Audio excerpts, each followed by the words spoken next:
this is what's becoming evident to us, and this has a lot to do with this particular sabbatical teaching and the sabbatical reading. Since we're in the second, this is the eve now of the second Sabbath in our year as Ethiopian Hebrews, which if you download or have a copy of the weekly sabbatical readings that you can find at lojsociety.org and download the PDF and print it out. It's only about, what, 13? You can say about 13 or so pages, front and back, that is. 13 pages. And here's what's interesting when we look at this right here. The second Sabbath, or the bait, the abiyat. Abiyat means the bait is like a paragraph. Bait is a paragraph. The abiyat are like paragraphs. The mi'rafat, or the mi'raf is a chapter, or mi'rafat are chapters. In the Hebrew, or the so-called Hebraics, it is called the parasha, or parashiot, or parashat. All right. So when we look at the second sabbatical portions, Enoch. What we wanted to do is to give ones and ones an overview, to go through an overview, because we said it's the personal responsibility of each of y'all, and as family, and especially the brethren.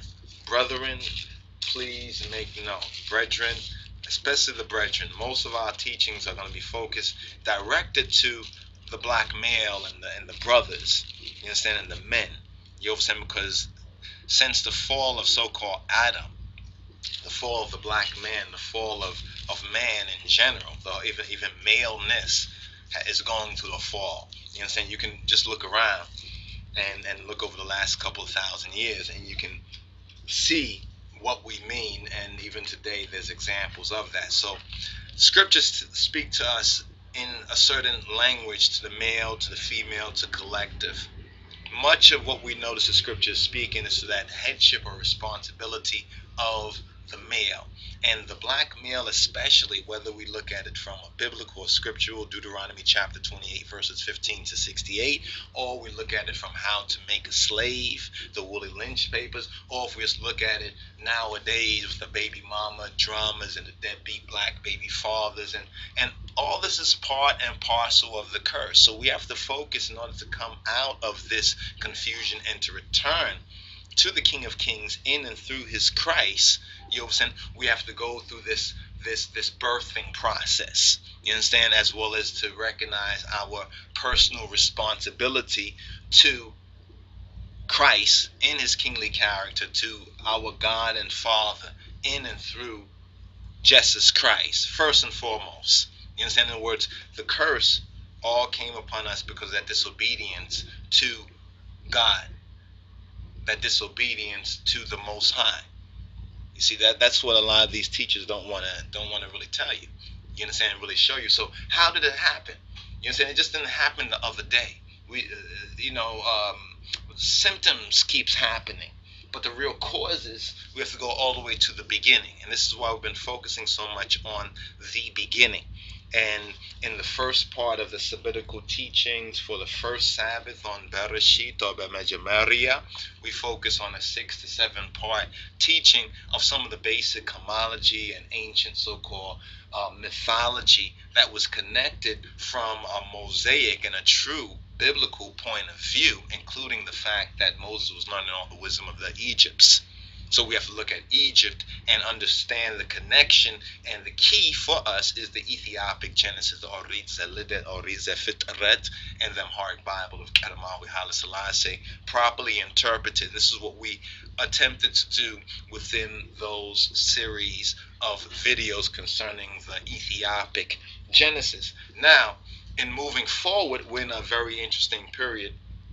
The second sabbatical reading, Enoch, or Noach, or Noah's reading, and that's from the Orit Zemuse, or the Torah reading, Genesis chapter 6 verse 9 to Genesis chapter 11 verse 32. And there was something interesting that came to me while I was watching a particular, I think, a news show or one of these kind of shows out there, and I saw,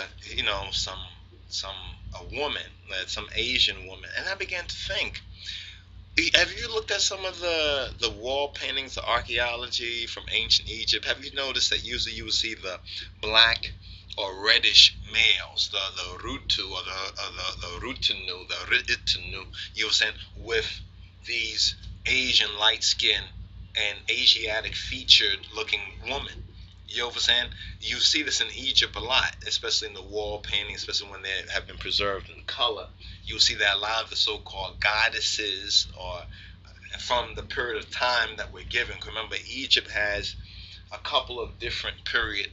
There were the so-called pyramid text time, there was the so-called pre-dynastic time, there was the old kingdom time, there was the middle kingdom time, there was the new kingdom time. This is as we are taught and told concerning the chronology, which is another area that we have to become a little more knowledgeable of individually and collectively. What we're just trying to say right here is there was different periods of time, but from a certain period of time in Egypt, we see the red skin, or the black males, the red males, link with Adam, hint, the Adamic males, with these Coffee Ole, or not white, but more Asian or Asiatic looking woman.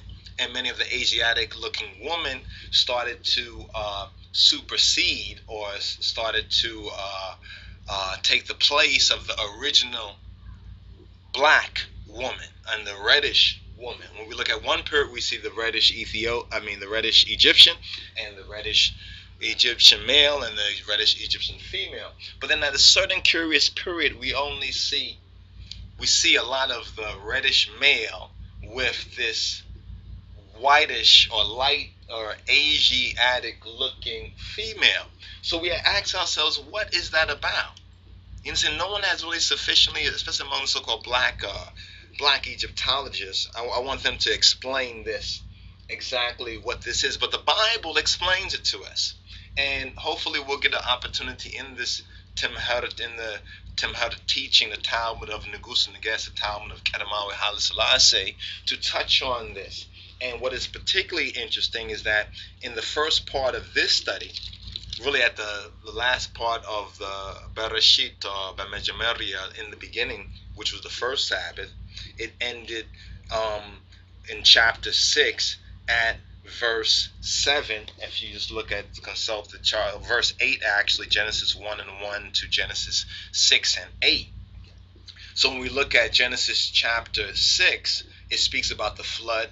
It speaks about the marriage of the Canaanites and the Sethites. And once again, we advise one to get the Oxford edition of the Schofield Study Bible, because if you have a copy of this in front of you, Schofield Study Bible, if you look at the footnote, it gives some very detailed footnotes from chapter 6 to chapter 11, or the beginning of chapter 12, which is the particular portion of the sabbatical reading for this particular Sabbath, and the second Sabbath in this our Ethiopic year 7503.